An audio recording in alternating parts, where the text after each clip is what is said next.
Eu, professor Tony Manzi, professor de Biologia e Ciências da Natureza do Cursinho em Fio, estou aqui com vocês a partir de agora para explicar, desenvolver essas aulas sobre ciências da natureza, beleza? Pra gente detonar juntos no Enem. Vamos lá, galera! Olá, pessoal! Estou de volta, professor Tony Manzi, para mais uma aula da competência 4 de Ciências da Natureza. Nesta aula nós vamos tratar tudo sobre fisiologia humana. Então vamos dar uma super passada em cada um desses 10 tópicos que eu preparei para você. Bom, começando então com sistema digestório. Aí você fala assim, puxa Tony, o que é importante dentro do sistema digestório para uma prova do Enem? Para a gente conhecer bem o corpo humano em termos de fisiologia humana. Bom, é importante você conhecer, por exemplo, as enzimas digestivas. É importante a gente perceber o pH de cada local. Então vamos lá. Na verdade, vamos fazer o seguinte, vamos mostrar para você o que acontece com o alimento à medida que ele vai passando por cada parte do nosso tubo digestório, beleza? Começando pela boca.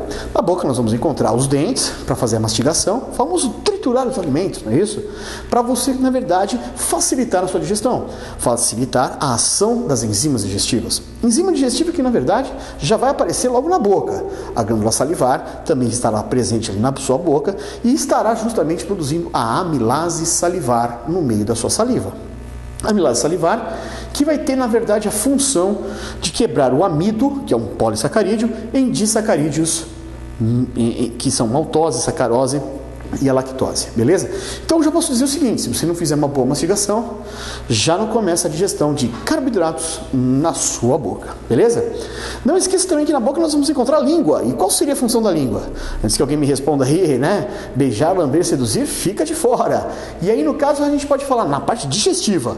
Podemos falar justamente na deglutição, que é justamente o ato de engolir, o movimento que a língua faz para empurrar o bolo alimentar. Aí você fala assim, mas Tony, e o paladar? É, a gustação, não é isso? As papilas gustativas. Mas lembre-se, meu caro amigo, que na verdade aquilo se trata de terminações nervosas que estão na sua boca que ajudam você na identificação do sabor, beleza? Lembrando até, passando uma passada rápida, na ponta está justamente as características para o doce, na lateral o salgado, lá no fundo o amargo, no meio o azedo, mas são terminações nervosas. O importante é a deglutição, que é o movimento que a língua faz, que ela sobe inicialmente e depois ela vai para trás e para baixo, jogando o alimento para a sua faringe, popularmente conhecida como garganta, beleza? Não esqueça que na faringe nós temos a epiglote, que é uma tampinha, que nesta movimentação da língua, a epiglote ela se fecha sobre a sua laringe. Na verdade, é o laringe, popularmente, vamos dizer assim, o bocal da traqueia, que na verdade a traqueia conduz, né, o ar para os pulmões. Então, na verdade, qual que é a função da epiglote? Evitar que o alimento entre na via respiratória. Com isso, o alimento vai ser totalmente direcionado para o seu esôfago. O esôfago, que é um órgão, na verdade, muscular, tem músculo do tipo liso, que tem contração involuntária. E que com isso, o que vai acontecer? Vai empurrar o alimento lá para o seu estômago, beleza? E chegando no estômago, nós temos a famosa suco gástrico, não é isso? Você fala assim, Tony, por que suco? Porque, na verdade, é constituído por duas ou mais substâncias, que no caso do suco gástrico, já adianta para você, galera, são duas substâncias. O pepsinogênio, que é uma enzima que está inativa, isso está desligada, não funciona. E aí você precisa do ácido clorídrico, que vamos dizer assim, vai ser o cofator, o ativador enzimático dessa enzima. Quando os dois se encontram, esta união feliz que se dá no meio do seu estômago, cria justamente a pepsina, enzima que vai fazer a digestão das proteínas. Proteína que é chamada de polipeptídeo, não é isso, Tony? Isso mesmo. Polipeptídeos. E aí a pepsina age em cima deles e quebra esses polipeptídeos, que são moléculas grandes, gigantes de proteínas, e quebra em proteínas pequenas, que a gente diz o nome de polipeptídeos menores. Então eu já posso dizer com isso que a digestão de carboidratos se dá inicialmente na boca e a digestão de proteínas se dá inicialmente no seu estômago, beleza?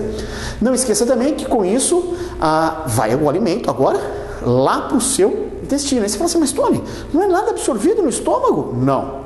não é nada absorvido, porque polipeptídeos menores ainda são proteínas grandes, querendo ou não, apesar de ser pequenas, são moléculas grandes em termos de absorção. Também não dá para absorver aqueles disacarídeos que estão vindo da boca, por mais que são pequenos, não é pequeno o suficiente para fazer a absorção, beleza? Com isso, o alimento vai para o seu intestino, e o intestino delgado, ele é dividido em duas partes. A primeira parte é chamada de duodeno, onde no caso o duodeno ele será responsável por muitas características importantes, e o duodeno é curto, hein? Ele tem mais ou menos uns 25 centímetros de comprimento, mas tem grandes atuações, por exemplo, do fígado, que vai fazer a produção da bile, beleza?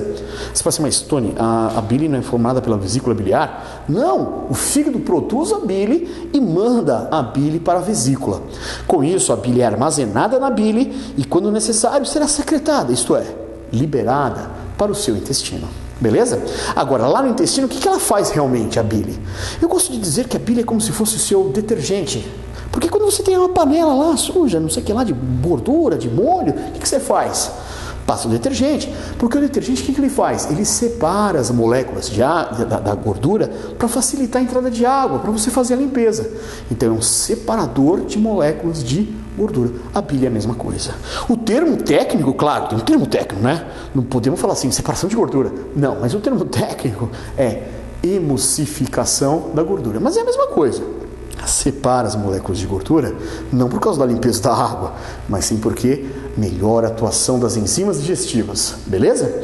Agora, você também não pode esquecer, por exemplo, que temos o suco pancreático ali atuando, né? O pâncreas também está nesse duodeno. Você vê que esses 25 centímetros é primordial. O pâncreas, que aparece fazendo lá o suco pancreático, suco porque é duas ou mais substâncias, e no caso são 3 substâncias importantes.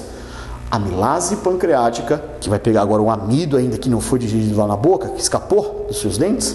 Então agora chegou o momento. O amido vai sofrer ação de outra amilase, só que agora a amilase pancreática, e agora não tem jeito, vai formar maltose, sacarose e a lactose, que são os disacarídeos. Beleza? Outra enzima vai ser a tripsina. A tripsina, que é justamente a enzima responsável pela digestão, e no caso daqueles polipeptídeos menores, aquelas proteínas pequenas que vão ser transformadas agora em dipeptídeos. Porém, a terceira enzima chama-se lipase pancreática, que tem a finalidade agora de fazer a digestão dos lipídios, isso é, quebrar, agora sim fazer realmente papel de digestivo, né? Quebrar as moléculas de gordura em moléculas menores. Beleza? Com isso, chegamos então na parte mais comprida, vamos dizer assim, do nosso intestino delgado, que é o jejunoíleo. Ele tem aproximadamente uns 4,5 metros de comprimento. É importante ser grande assim, porque vai acontecer justamente a finalização da digestão. Não somente a finalização, como também a absorção intestinal. Algo muito importante, um motivo pelo qual nós fazemos a digestão, para que os nutrientes passem do intestino para o sangue, e o sangue distribua esses nutrientes para todo o seu corpo. Beleza? Então não esquecemos agora que temos 5 enzimas, que é produzido pelo suco entérico, que é produzido pela parede do jejunoíleo. Então o suco entérico, produzido pelo intestino, tem 5 enzimas. Primeira, maltase, para quebrar a maltose em 2 moléculas de glicose. Tem a sucrase ou sacarase, que quebra a sacarose em 2 moléculas, uma de glicose e uma de frutose. E a lactase, que quebra a lactose em glicose e galactose. Então perceba, né, até antes, perceba que na verdade acabou a parte de carboidratos. Mas tem uma enzima chamada erepsina, que pega os dipeptídeos e transforma em aminoácidos. Então já foi proteínas. E para finalizar, uma lipase entérica, que quebra os lipídios em partículas bem pequenas de gorduras, várias moléculas de gorduras de ácido graxo, glicerol e os trigliceróis, ou os triglicérides, como você preferir chamar. Beleza? Com isso você formou as partículas mais simples dessas substâncias ditas orgânicas. Você formou muita glicose, principalmente, em termos de carboidratos, aminoácidos e essas moléculas mais simples de gordura, ácido graxo, glicerol e os triglicérides. E com isso acontece a absorção. Isso é, passa os nutrientes do seu intestino para o sangue, beleza? Tony, e a água, os sais minerais, as vitaminas? Essas substâncias são absorvidas no seu intestino grosso. Então, no intestino grosso, o início do intestino grosso está fazendo justamente essa absorção, água, sais e vitaminas, beleza? Com isso, aquilo que não foi aproveitado, aquilo que não foi, na verdade, digerido ou até mesmo absorvido, chegou no intestino grosso, não vai ser mais reaproveitado mesmo, porque vira bolo fecal, conhecido popularmente como cocô, merda, fezes, com tronço, barra de cego, como você preferir chamar, beleza? Tranquilo, então? Uma pequena observação dentro do sistema digestório é em relação às vitaminas. Então, muita gente fala assim para mim, Tony, eu preciso decorar aonde eu encontro a vitamina A, B, C. Não, na verdade o que você precisa saber é o que a falta da vitamina pode te trazer. Lembra que essa competência 4 tem muita coisa sobre saúde pública, então muita coisa sobre doenças. Então lembra justamente que a falta da vitamina pode te acarretar alguma coisa. Então, por exemplo, a vitamina A falta dela acarreta xeroftalmia. Nossa, Tony, tem uma mais tranquilo? Tem. Cegueira noturna, que na verdade dificulta a sua visualização. Quando você passa lá está no escuro, andando na rua, e vê um carro praticamente na sua direção e joga aquele foco luminoso do farol, muito, farol alto inclusive, nos seus olhos. O carro passa por você, mas aquela sensação perdura. Se perdurar por mais de 6 segundos, é justamente a xeroftalmia, beleza? Falta da vitamina A. E aí, claro, inclusive isso pode piorar e causar úlceras na córnea. Já a vitamina D, ela é responsável, no caso, vamos dizer assim, pela formação de ossos e dentes, não é isso? Fazer a fixação do cálcio. Só que a vitamina D, pessoal, a falta dela pode acarretar em crianças raquitismo e em adultos osteoporose. Já a vitamina E, popularmente até conhecida como a vitamina, né, relacionada à esterilidade e de esterilidade, então tá aí, a falta dela causa esterilidade e ela é utilizada no tratamento para essas pessoas que são estéreis, beleza? Já a vitamina K, ela é popularmente conhecida como anti-hemorrágica, isso significa que a falta dela pode trazer problemas em relação a hemorragias. Já a vitamina C, na verdade a falta dela causa uma doença chamada escorbuto, que é na verdade um conjunto de sintomas, que seria gengivite, sangramento dessa gengiva inclusive, amolecimento dos dentes, queda dos dentes, diarreia, náuseas, vômitos, febre, e a pessoa pode vir a óbito. Era um grande problema das grandes navegações, que acabou se resolvendo com as frutas cítricas. Então a vitamina C causa a falta dela causa esse escorbuto, beleza? Já a vitamina B1 causa uma doença, a falta dela causa uma doença chamada beriberi, que na verdade é uma neurite, uma inflamação dos nervos, com um problema também de dermatite, beleza? E a B12 e o ácido fólico, a falta desses dois, na verdade vai dar anemia, beleza? Bom, Tony, sistema respiratório, o que eu preciso lembrar de importante? Sistema respiratório, pessoal, você pensa na verdade nas características, por exemplo, do seu nariz. Sim, o ar tem que entrar pelo nariz. Por quê? São 3 funções importantes no nariz. Filtração do ar, que é realizada pelos pelos, que segura as partículas grandes e médias de poeira, então retém, evita que essas partículas de poeira cheguem no seu pulmão, beleza? Porque não esqueça, poeira carrega junto bactérias, beleza? Então, mas você fala assim, Tony, mas e as pequenas? As pequenas passaram? Elas passaram, a gente vai dar um jeito de segurar elas mais pra frente, tá? Já no caso também você não pode esquecer que tem a função de aquecimento do ar. É bom que o ar chegue numa temperatura média em torno de 26 a 28 graus, para evitar justamente algum problema de choque térmico e consequentemente trazer mais uma doença respiratória, tá? Então o aquecimento do ar, que se dá justamente pelo atrito do ar ao passar pelos pelos e também pela mucosa nasal. E a mucosa nasal se torna importante também para a umidificação do ar, que facilita justamente a troca gasosa, beleza? Então tudo isso acontecendo no seu nariz. Se você não respira pelo nariz, então pronto, se perde essas características e aí você fica mais suscetível a doenças. Então a entrada de ar tem que ser pelo nariz. A saída sai por onde você quiser, beleza? Tranquilo, galera? Agora, em relação à laringe, né? Na verdade, não esqueça da faringe, o ar vai passar por ali. Já falamos da epiglote, no sistema digestório, que evita que o alimento entre na via respiratória. E aí vem a laringe. A laringe é onde, na verdade, é um bocalzinho do tubo chamado traqueia. Essa laringe tem as cordas vocais e uma característica importante, que é a hipersensibilidade. Essa hipersensibilidade, qualquer coisinha que esbarra nela de leve, é o suficiente para provocar o principal estímulo de proteção da via respiratória, a tosse. Beleza? Então, função proteção de novo. E aí chegamos às partes de tubos, vamos dizer assim. Nós temos a traqueia, esse grande tubo, não é isso? Que conduz o ar para os nossos pulmões, que quando chega aqui no meio bifurca. Quando bifurca, se divide e perde o nome também. Não é mais traqueia, são brônquios. Na verdade a gente tem o brônquio direito e o brônquio esquerdo, beleza? Lembrando também que esses tubos vão se ramificar dentro dos nossos pulmões e por isso que até a gente compara que como se fosse uma árvore, né? Toda essa trama que a gente chama de tubos, como se fosse na verdade uma árvore brônquica, como se fosse na verdade uma árvore de cabeça para baixo, beleza?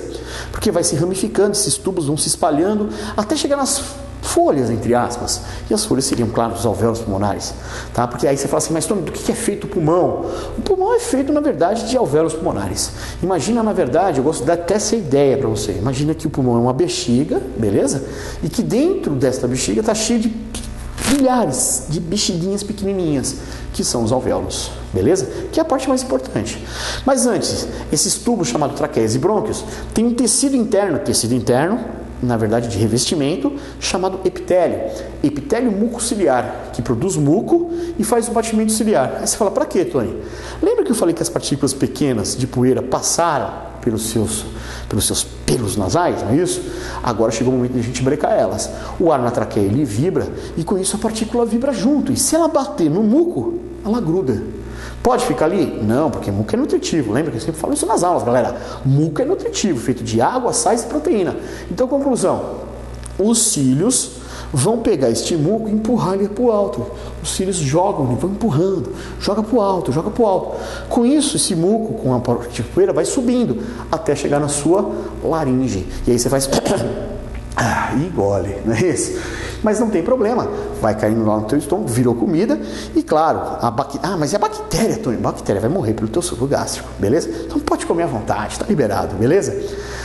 Com isso o ar chega limpinho, bonitinho dentro dos seus pulmões, isso é, dentro dos alvéolos pulmonares, para que aconteça justamente a famosa troca gasosa, por um transporte de passagem passivo, não é isso? Vai acontecer a entrada de oxigênio e a saída de gás carbônico no sangue, beleza? Então com isso o sangue passa a ser, na verdade, o fundamental para fazer o transporte de gases. E se a gente pensar em transporte de gases, são dois gases, o oxigênio e o gás carbônico. Não esqueça que o oxigênio será transportado totalmente pela hemoglobina, que é na verdade uma cromoproteína, porque tem um átomo de ferro nessa proteína, que está dentro dos glóbulos vermelhos ou das hemácias, não é isso? Já não esqueça também que o gás carbônico é transportado também por essa hemoglobina, mas principalmente pela água que está no plasma sanguíneo, beleza? E é importante esse transporte de gás carbônico pelo plasma. Por quê? Pela água. Porque quando o gás carbônico se junta, na verdade, ao CO2, surge justamente a famosa ácido carbônico, não é isso? E aí modifica justamente o pH do sangue, beleza? O sangue começa a ficar com pH ácido, e isso não é bom. Mas a sua artéria carótida, que sai da aorta para levar o sangue para o teu cérebro, ela tem uma parede cheia de quimireceptores. E esses quimireceptores vão ser extremamente importantes para justamente fazer você identificar o pH. Essa informação do pH do sangue vai lá para o bulbo, que é uma pecinha que está lá atrás, na base do crânio, quase depois dele começa a medula. E nessa pecinha chamada bulbo a gente tem, entre outras funções, o controle da frequência respiratória. Então o bulbo vai mandar você respirar mais rápido, porque com isso mais oxigênio entra, mais gás carbônico sai e o seu pH volta ao normal. Voltou ao normal, a informação vai para o bulbo também, e aí você vai voltar a sua respiração na frequência normal, isso é, no seu ritmo normal. Então com isso nós ganhamos o que a gente chama de controle nervoso da respiração, beleza? O sistema circulatório, a gente na verdade começamos a falar dele, né?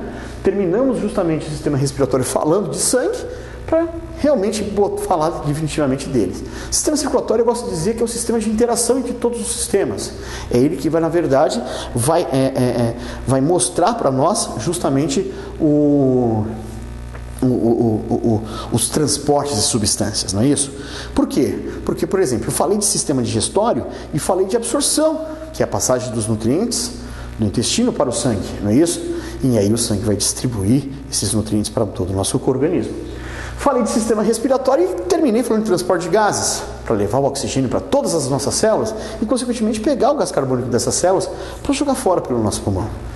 Agora, o sistema circulatório também vai estar relacionado com o sistema excretor, porque o que acontece? As células do nosso corpo vai jogar toda aquela substância que está em excesso ou que não presta mais para elas e joga no sangue. O sangue vai transportar essa sujeirada toda, que a gente chama de excretas, até o sistema excretor. E aí o rim vai filtrar e jogar fora, beleza? Pela urina. Então transporta excretas. E aí a gente vai falar mais pra frente de sistema endócrino. E aí tem os hormônios. E novamente os hormônios são transportados pelo sangue até chegar na onde eles têm que ser, vamos dizer assim, o alvo, onde eles vão atuar realmente, beleza? Regulando alguma coisa no seu organismo, beleza? Então por isso que a gente fala que o sistema circulatório é o elo de interação, transporte, beleza? Já no caso do sistema circulatório, a gente não pode esquecer que tem mais uma outra função. Um dia de calor, muito abafado, naturalmente a temperatura do corpo começa a aumentar. Claro que isso não é bom. E aí o que acontece? Os vasos sanguíneos próximos da sua pele, eles dilatam e com isso o sangue passa próximo da pele e consegue eliminar o excesso de calor para fora do corpo, mantendo sua temperatura estável. Mas num dia de frio você não pode fazer isso. O que acontece então? O inverso, esses vasos se fecham e com isso o que vai acontecer? O sangue não passa próximo da pele e você retém o calor no seu organismo, evitando, portanto, assim, a perda de calor, mantendo o seu corpo aquecido. Então, perceba que os vasos sanguíneos, com essa atuação, conseguem justamente, vamos dizer, manter a sua temperatura estável. Beleza? O sistema circulatório, na verdade, não podemos esquecer que tudo que acontece em relação a ele é por causa de quem? Do coração. Lembra que o coração é um músculo estriado, cardíaco, não é isso? Que tem uma contração muito forte, rápida e involuntária. Involuntária porque você não tem controle sobre ele, beleza? Popularmente ele é chamado de miocárdio. Lembrar que ele tem 4 cavidades, 2 átrios e 2 ventrículos. Os átrios são as cavidades superiores, átrio direito e átrio esquerdo, e os ventrículos é justamente as cavidades inferiores, ventrículo direito e ventrículo esquerdo, beleza? Bom, não esqueça que justamente essas contrações e relaxamentos do coração a gente acaba até chamando de sístole e diástole. E uma coisa certa, quando você tem sístole dos átrios, os ventrículos estão relaxados e eles vão sempre invertendo. Então eles estão sempre invertidos. E aí vem aquele barulhinho, né? Tum, tum, tum, tum, tum, tum, tum, tum, tum, tum, que é ritmado, tem um ritmo, não é isso? Quando você fala em desritmia, é porque sai do ritmo. Tum, tum, tum, tum, tum, tum, tum, tum. É a quebra do ritmo. E a arritmia é quando tem entre uma batida e outra um espaço muito grande sem batida. E aí isso é a arritmia, que pode levar realmente a pessoa a uma parada. Tranquilo? Bom, não esqueça principalmente do caminho dentro do coração, né? A veia cava, ela é uma veia que vai trazer o sangue do seu corpo para dentro do átrio direito, do átrio direito vai para o ventrículo direito, do ventrículo direito pela artéria pulmonar e assim o sangue venoso, artéria pulmonar, sangue venoso, que passou pelo lado direito do seu coração, chega ao pulmão. No pulmão o sangue é oxigenado, vira sangue arterial e retorna ao coração pelas veias, as veias pulmonares. Retorna do lado esquerdo, átrio esquerdo, para passar para o ventrículo esquerdo, ganhar artéria aorta e se espalhar em todo o corpo. Por isso que a gente costuma até dizer, tudo que estiver do lado direito do coração, sangue venoso, tudo que estiver do lado esquerdo, sangue arterial, beleza? Toninho, posso falar então que a artéria carrega sangue arterial e veia venoso? Não, justamente por essas exceções que estão ligadas ao coração.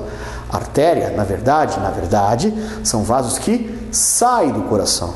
E as veias são vasos que chegam, que entram ao coração, traz o sangue do corpo para o seu coração, beleza? Então essa, na verdade, é a grande forma de você, na verdade, separar essas características, beleza? Sistema excretor, o mais importante é tudo aquilo que está no seu rim. Dentro do rim, nós vamos encontrar estruturas chamadas de néfrons. Cada rim apresenta em torno de 600 a 800 mil néfrons, beleza? E é nos néfrons que acontecem justamente as 3 grandes funções renais. A filtração do sangue, onde quando acontece essa filtração, é retirado muitas substâncias. Substâncias que não importam mais, substâncias que estão em excesso, que a gente chama de excretas. Existe a excreta nitrogenada, que é a ureia, mas vai existir também hormônio, gordura, vitaminas, água, sais, Mas você fala assim, puxa, mas você está falando de substâncias aí que são importantes, mas às vezes está em excesso no organismo. Mas infelizmente você vai encontrar também proteínas e glicose, e isso não é bom. Por isso que você tem a segunda fase, chamada de reabsorção renal. Você vai devolver aquilo que é uma substância importante e que você não pode jogar fora. É o caso da proteína e da glicose, que vão ser devolvidas por transporte ativo. Então você gasta energia para devolver. Beleza? Já a água, se tiver em excesso, a gente elimina.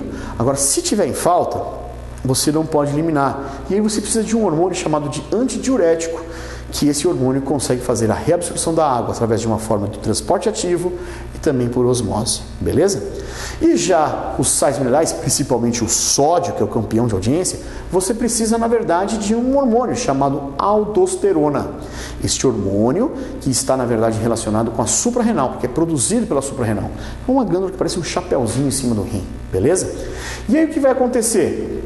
O aldosterona estimula um transporte ativo para que ocorra justamente a reabsorção de sódio. Com isso, as substâncias importantes que foram tiradas na filtração foram devolvidas pela reabsorção e agora nós chegamos na última fase, que é a secreção renal. É onde, na verdade, nós temos a urina formada. Muita gente fala assim, mas do que é feita a urina? A urina, na verdade, ela é constituída de 70% de água, 20% de ureia, que não deixa de ser um tipo de proteína de excreção, 7% de sais minerais e 3% das outras substâncias. Tem que tomar um certo cuidado, porque na urina a gente é o nosso maior dedo duro. Se eu quero saber como está o corpo humano de uma pessoa, eu peço um exame de urina, porque tudo vai estar ali, beleza? Então se a pessoa foi hoje lá, deu uma relaxadinha, deu um peguinha num baseado, cuidado, este peguinha custa caro. Por quê? Não somente na parte neuronal e na outra parte, né, da sociedade, não, mas você vai acabar eliminando, pessoal, maconha por quase uns 2 meses pela sua urina. Beleza? Se for cocaína, às vezes pode chegar, dependendo da quantidade, de uma cheirada que a pessoa dá, 4, 5 meses vai estar saindo cocaína pela urina. Então, por isso que muitas empresas hoje em dia estão pedindo justamente exame de urina para fazer um teste de admissão. Então, muito cuidado, galera, com o que você faz. A gente descobre um exame de urina, beleza? Sistema nervoso. O sistema nervoso é importante você lembrar justamente como que na verdade ele funciona, beleza? E aí você tem que lembrar justamente da transmissão do impulso nervoso relacionado àquela bomba de sódio e potássio. Que quando a bomba de sódio e potássio está ativa, funcionando, gera uma polaridade na membrana do axônio, né? Que é justamente aquele prolongamento do neurônio. E aí você tem que lembrar que a membrana ela fica positiva do lado de fora e negativa do lado de dentro, beleza? Só que quando o impulso nervoso ele passa pelo axônio, nesse espaço, que é o, vamos dizer assim, o impulso, nesse espaço acontece uma despolarização, é como se a bomba de sódio e potássio desligasse. No que ela desliga, pessoal, inverte, literalmente vai inverter a polaridade da membrana. Fica positivo dentro e negativo fora. Então, nessa inversão você já sabe, ficou negativo fora, a bomba foi desligada e o impulso está passando, beleza? E muita gente fala assim, mas Tony, o que é sinapse? Sinapse é quando justamente o impulso nervoso ele pula, vamos dizer assim, de um neurônio para outro, de uma célula para outra. Às vezes pode ser de um neurônio para um músculo, não é isso? Beleza? Então a sinapse é a passagem, mas literalmente um pulo, porque existe lá a fenda sináptica, um espaço. Então as células nervosas, por exemplo, elas não estão unidas. O botão sináptico não está unido ao dendrito, existe um espaço. E é esse pulo do impulso nós chamamos de sinapse.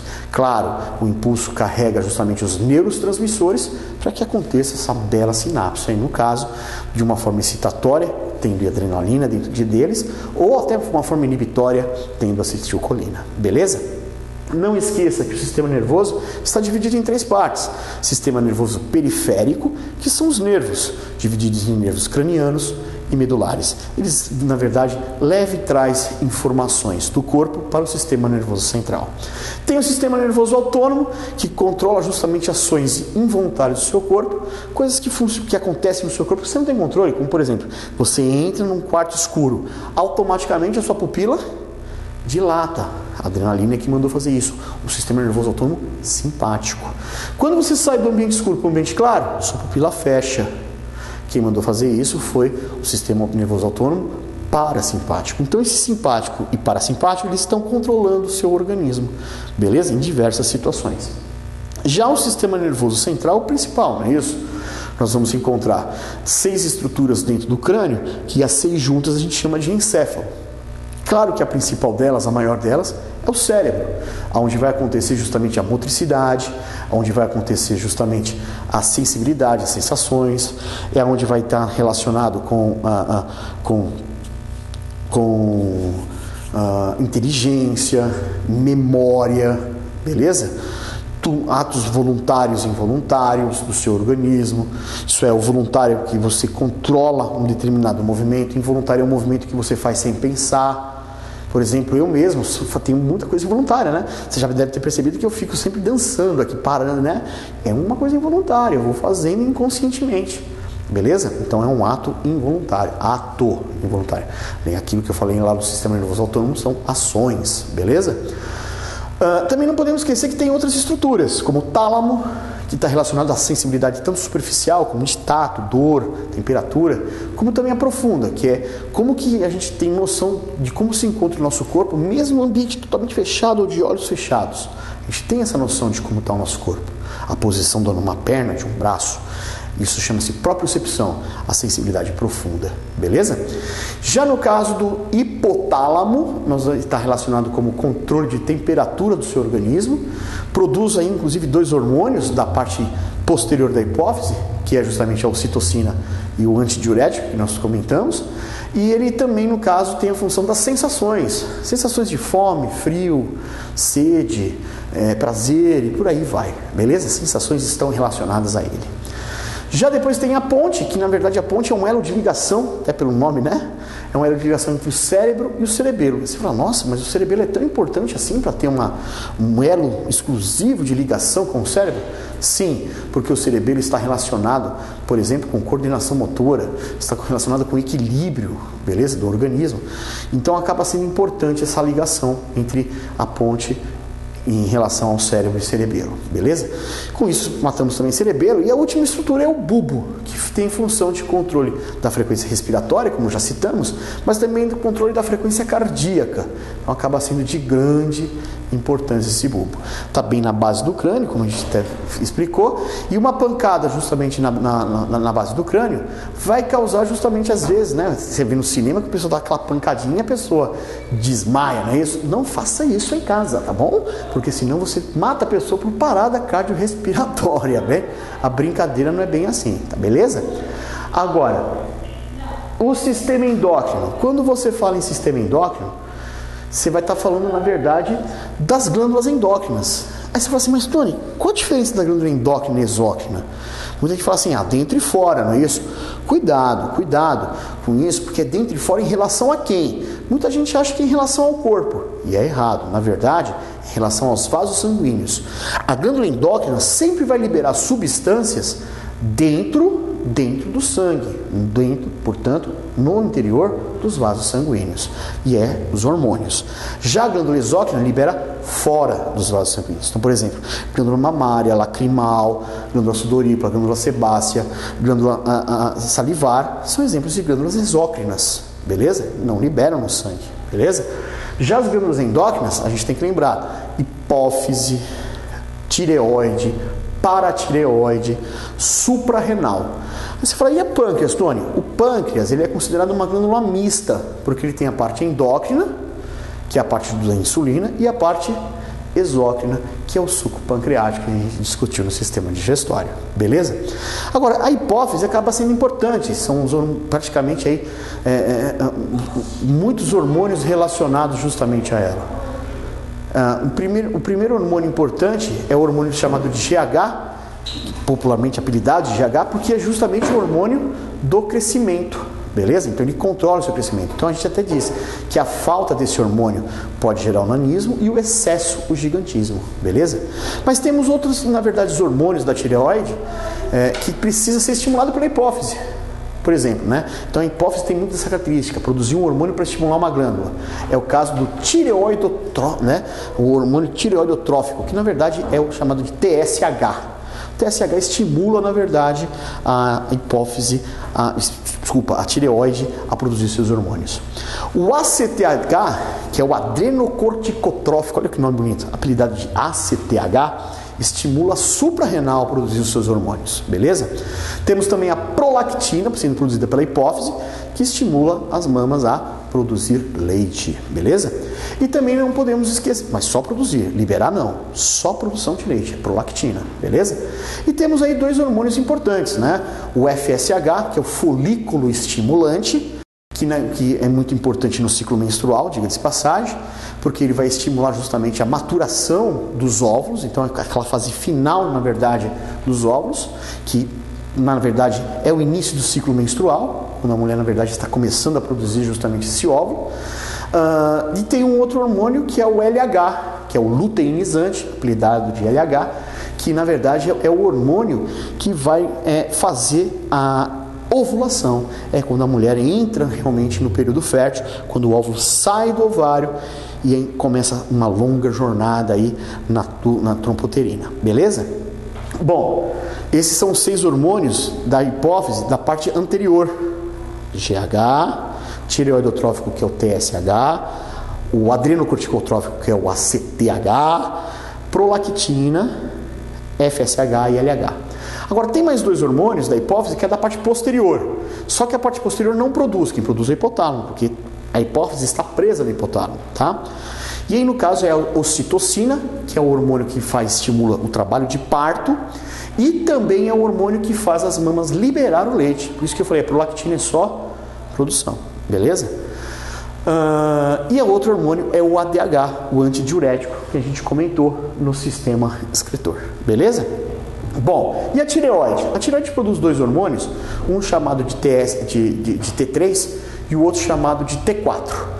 Triodotiroxina, é o T3, e o tetraiodotiroxina, que é o T4. As tiroxinas, como geralmente o pessoal acaba dizendo por aí, são os hormônios que estimulam, na verdade, regulam o metabolismo celular. Em outras palavras, regula a produção de energia, de ATP, beleza? Claro que, consequentemente, está envolvido com gordura. Se a pessoa libera demais esses hormônios, produz excessivamente, libera muito, é o hipertireoidismo. A pessoa tem um metabolismo mais acelerado, produz mais energia e a pessoa não engorda, beleza? É aquela pessoa abençoada que come, não engorda. Já o hipotireoidismo é o inverso. É aquela pessoa que, mesmo comendo pouco, tem um metabolismo mais lento e, com isso, engorda mais do que deveria, beleza? Acontece. Beleza? Tranquilo, galerinha? Bom, na paratireoide tem o paratormônio. O paratormônio que, na verdade, está muito relacionado com o cálcio, beleza? Então, está relacionado com a fixação do cálcio. Na verdade, calcemia, que ele regula a quantidade de cálcio no sangue, beleza? A suprarrenal tem o aldosterona, que a gente já comentou, faz na verdade a reabsorção do sódio no sistema excretor. Tem também um hormônio importante que é a adrenalina, que é justamente o famoso hormônio de emergência, o hormônio do medo, do susto, do amor, da paquera, não é isso? Das emoções. Isso porque ele vai causar alguns sintomas interessantes, né? Primeiro, que ele vai dilatar a sua pupila, não é isso? Ele vai aumentar a frequência cardiorrespiratória, dilatar os brônquios, não é isso? Dilatar os vasos centrais. Já os periféricos eles vão se fechar, não é isso? Conclusão, características bem importantes, não é isso? Por isso você fica pálido quando você está numa situação de emergência, dilata os olhos, a coração dispara. Então são esses sintomas aí por famoso hormônio da emergência, beleza? E no pâncreas a gente tem, claro, a insulina, que ela regula justamente o quê? O excesso de glicose, não é isso? Então o excesso de glicose no seu sangue, beleza? A glicose, inclusive, ela para poder entrar dentro de uma célula, ela precisa justamente dessa grande atuação da insulina. A glicose, na verdade, vai pegar a insulina, vai pegar a glicose e colocar dentro das células. Com isso, a taxa de glicose cai ao normal, que é entre 80 e 110 miligramas de glicose por milímetro cúbico de sangue, beleza? Aí você fala assim para mim, puxa, Tony, e se de repente a pessoa está abaixo desse nível? Aí entra em ação o outro hormônio do pâncreas, chamado glucagon, onde o glucagon vai fazer o quê? Vai pegar a glicose dentro da célula e de colocar no sangue para aumentar e normalizar, ter aquela faixa de normalidade, beleza? Claro que a insulina é sempre mais lembrada, porque a falta da insulina acarreta numa doença que pode ser lembrada em prova, né? Muito comum cair, inclusive, como você comentou no neném, que é justamente a diabetes, beleza? Então, o grande problema é justamente esse, a pessoa ou ela não produz, que é o tipo 1, ou a pessoa produz e produz pouco, que é o tipo 2. Geralmente o tipo 1 a pessoa nasce com ela, né? Então é hereditário, a pessoa já vai nascer com ela, logo na infância vai se descobrir, e com a maioria dos casos a pessoa é insulínico dependente, então tem que injetar a insulina. Já diferente no caso da tipo 2. Tipo 2 geralmente a pessoa adquire ao longo da vida, então vamos supor, eu não sou diabético e de repente daqui a uns 10 anos eu vire. Então, tipo 2. Beleza? Geralmente o pâncreas ficou preguiçoso, está produzindo pouco, então a maioria dos casos é medicamentosa, não tem tanta necessidade da insulina. Claro, alguns casos, não é uma regra, beleza? Mas essa é a grande característica vamos dizer assim, das diabetes. Valeu, galera! Terminamos! É isso aí, acabou Ciências da Natureza. Detonamos junto aí essas várias competências, várias aulas que é para você detonar na prova. Vou estar torcendo por você. Vai fundo, galera! Tamo junto!